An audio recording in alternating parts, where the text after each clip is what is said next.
Hello friends, welcome है आपका हमारे YouTube channel knowledge with Alok Singh Rajput में। ये वीडियो सभी कर्मचारियों और पेंशन्स के लिए बहुत ही स्पेशल होने वाला है, बहुत ही इंपॉर्टेंट होने वाला है। अब बहुत बड़ी खबर आ रही है, गजब हो गया है। अब हर साल बढ़ेगी कर्मचारियों की सैलरी और पेंशन। वैसे तो आपकी सैलरी और पेंशन हर साल बढ़ती है, लेकिन अब किस हिसाब से आपकी सैलरी और पेंशन बढ़ेगी, उसके लिए जो सरकार है दो नए फॉर्मूलों पर विचार कर रही है। मीडिया रिपोर्ट्स में बहुत सारी खबरें आ रही हैं। किन किन दो फॉर्मूलों पर विचार कर रही है, उनमें से बेस्ट कौन सा है, उनमें से बेटर कौन सा है, और इसके अलावा कौन कौन से फॉर्मूले हैं, क्या आपकी सैलरी और पेंशन पर क्या इफेक्ट पड़ेगा, डिटेल में जानेंगे। और क्या क्या जानेंगे कि ऐसे सभी फॉर्मूले से, उन दोनों फॉर्मूले से आपको बम्पर फायदा होने वाला है। चाहे वो सेंट्रल गवर्नमेंट के एम्प्लॉइज़ के पेंशनर्स हो, चाहे वो सेंट्रल गवर्नमेंट के जो है पेंशनर्स और सेंट्रल गवर्नमेंट एम्प्लॉइज़ के कर्मचारी हों, इसके अलावा स्टेट गवर्नमेंट के एम्प्लॉइज़ और कर्मचारी हों। तो ये वीडियो सभी कर्मचारियों और पेंशनर्स के लिए, आप किसी भी टाइप के कर्मचारी हों, सभी को फायदा होने वाला है। ये वीडियो आप पूरा लास्ट तक देखिएगा और हमें कमेंट करके जरूर बताइएगा कि इन दोनों फॉर्मूला से पे जो आपको किसमें सैलरी और पेंशन में ज़्यादा बढ़ोतरी होती दिखाई दे रही है। इसलिए इस वीडियो को पूरा लास्ट तक देखिएगा, बने रहिए हमारे साथ इस वीडियो में लास्ट तक। और अगर चैनल में पहली बार आए, यानी अगर आपने हमारे चैनल को अभी तक सब्सक्राइब नहीं किया है, तो सब्सक्राइब के इस रेड बटन को प्रेस करके चैनल को सब्सक्राइब कर लीजिए। साथ ही साथ आप हमारी वीडियोज़ की लेटेस्ट नोटिफिकेशन के लिए इस घंटे के निशान को हिट करके ऑल नोटिफिकेशन को सिलेक्ट करना बिल्कुल मत भूलिएगा। तभी आपके पास हमारी वीडियोस की लेटेस्ट नोटिफिकेशन आ पाएगी और आप हमारी वीडियोस को वॉच कर पाएंगे। इसके अलावा हमारे चैनल पर central government employees, state government employees, pensioners, family pensioner, defence, postal, railway, डाक सभी टाइप के कर्मचारियों, पेंशनर्स और फैमिली पेंशनर्स के लिए हम न्यूज़ और इन्फॉर्मेशन लाते रहते हैं। चलिए आपको लेके चलते हैं उस न्यूज़ पर। आप देख सकते हैं 7वें वेतन आयोग के अकॉर्डिंग ये न्यूज़ आ रही है। केंद्र सरकार के कर्मचारियों के लिए बल्कि चौंकाने वाले विकास के रूप में आ सकता है, जो 7वें वेतन आयोग के तहत एक उच्च फिटमेंट कारक के अनुसार वेतन बढ़ाने के लिए सरकार के साथ बातचीत कर रहे हैं। केंद्र अच्छी तरह से 7वें वेतन आयोग के साथ दूर करने का फैसला कर सकता है। प्रभावी रूप से इसका मतलब है कि कोई भी 8वां वेतन आयोग जो है अब वेतन आयोग नहीं होगा, यानी कि 7वां वेतन आयोग हो सकता हो आपका लास्ट वेतन आयोग हो। तो अब आपकी सैलरी और पेंशन कैसे डिसाइड होगी वो भी इसमें बताया गया पूरा। हाँ, आपने पढ़ा है कि वेतन आयोगों की प्रथा को समाप्त करने के लिए सरकार कमर कस रही है। सूत्रों के अनुसार 7वें वेतन आयोग के बाद अगले वेतन पैनल की घोषणा नहीं की जाएगी, बल्कि केंद्र जो है सेंट्रल लाख कर्मचारियों के साथ साथ 52 लाख कर्मचारियों के लिए एक नई प्रणाली विकसित करने के लिए काम कर रहा है, जिसके तहत उसे कर्मचारियों के वेतन को संशोधित करने की आवश्यकता नहीं है, बल्कि इन नए दो फॉर्मूलों के अनुसार कार्य करेगा।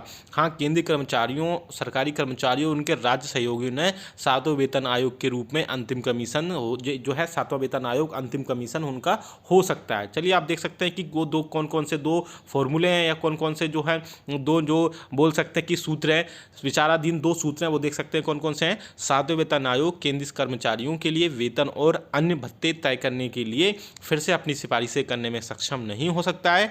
पिछले 10 वर्षों में, यानी लास्ट 10 ईयर्स में, पैनल कर्मचारियों के लिए वेतन और भत्तों के बारे में सिफारिशों के साथ सामने आया था, लेकिन सरकार कर्मचारियों के वेतन संशोधन के लिए दो नए फॉर्मूलों, जिसे बोल सकते हैं कि पहला जो फॉर्मूला होगा वो ऑटोमेटिक पे कमीशन प्रणाली होगी, दूसरा जो फॉर्मूला होगा उसे एक्रोइड फॉर्मूला होगा। उन दोनों फॉर्मूले पर सरकार जो है अब विचार कर रही है। अब देखते हैं कि फाइनली इन दोनों में, फॉर्मूले के बीच जो डिफरेंस क्या है, इन दोनों के बीच में जो है अंतर क्या है। आप देख सकते हैं यहाँ पर एक स्वचालित वेतन व्यवस्था के तहत सरकार एक व्यवस्था करेगी, जिसमें अगर डीए में 50% की बढ़ोतरी होने पर वेतन संशोधित कर दिया जाएगा। यानी जैसे ही आपका डियरनेस अलाउंसेस 50% होगा, तो आपकी जो सैलरी होगी और आपकी पेंशन होगी ऑटोमेटेड पे रिवाइज हो जाएगी। उसमें किसी भी टाइप का कोई भी जो है सारी चीज़ें ऑटोमेटिक होंगी। जबकि जो दूसरा फॉर्मूला है वो एक्रोइड फॉर्मूला है। अब देख सकते हैं कि एक्रोइड फॉर्मूले में क्या होगा, जब एक्रोइड फॉर्मूले के तहत केंद्रीय कर्मचारियों के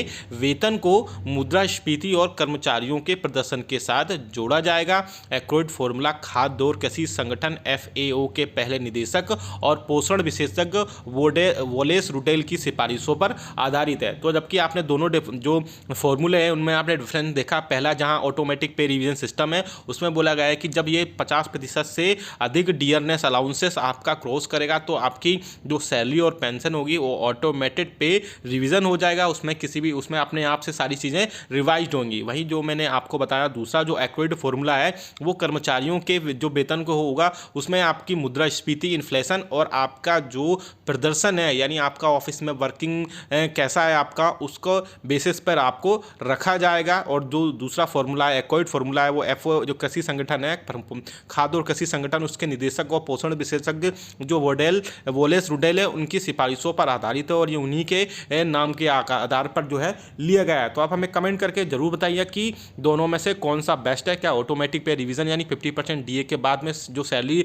और पेंशन रिवाइज होगी वो बेस्ट है, या एक्रोइड फॉर्मूला आपका बेस्ट है। और आगे आप इसमें देख सकते हैं एक्रोइड ने किसी भी व्यक्ति के लिए खाद्य पदार्थों और कपड़ों की आवश्यकताओं के आधार पर अपनी सिफारिशें तैयार की हैं। उन्होंने आम आदमी के जीवन को प्रभावित करने वाली वस्तुओं में मूल्य परिवर्तन से संबंधित कारक को ध्यान में रखा जाएगा। सरकार की राय है कि इस वॉलेस के फॉर्मूले से कर्मचारियों के वेतनमान तय करने में भी मदद मिलेगी। विशेष रूप से 7वें वेतन आयोग की सिफारिशों को 28 जून 2016 को मंजूरी दी गई थी, जिसमें केंद्रीय कर्मचारियों के न्यूनतम वेतन को 7,000 रुपये से बढ़ाकर 18,000 रुपये दिया गया था। अपनी सिफारिशों में 7वें वेतन आयोग में यह भी कहा गया था कि सरकार को संशोधित उनकी सैलरी और पेंशन को संशोधित करना चाहिए, न केवल 10 वर्षों में बल्कि समय समय पर कर्मचारियों को उनकी सैलरी और पेंशन को जो है रिवाइज करते रहना चाहिए। और आगे आप देख सकते हैं सरकार ने नए पे मैट्रिक्स के भुगतान के अलावा एक नए पैनल के पे बैंड और ग्रेड के अनुसार भुगतान किया जाता है। अगर केंद्र सरकार सभी सिफारिशों को मान ले तो केंद्रीय कर्मचारियों के वेतन और पेंशन को मुद्रास्फीति सूचकांक में जोड़ दिया जाएगा।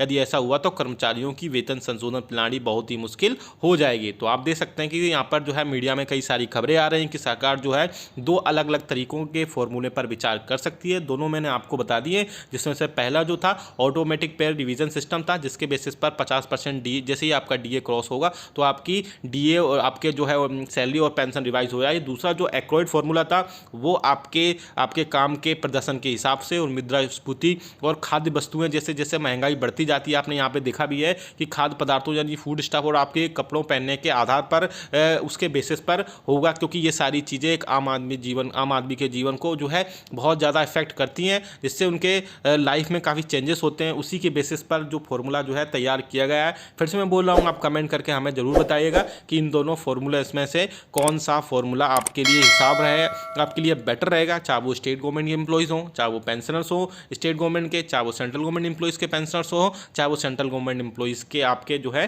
केंद्रीय कर्मचारी हो। बाकी डीए अभी आपको पता है कि इस टाइम फ्रीज हो रखा है जून 2021 तक के लिए। अगर इसमें भी कोई अपडेट आता रहेगा तो हम आपको अपडेट करते रहेंगे।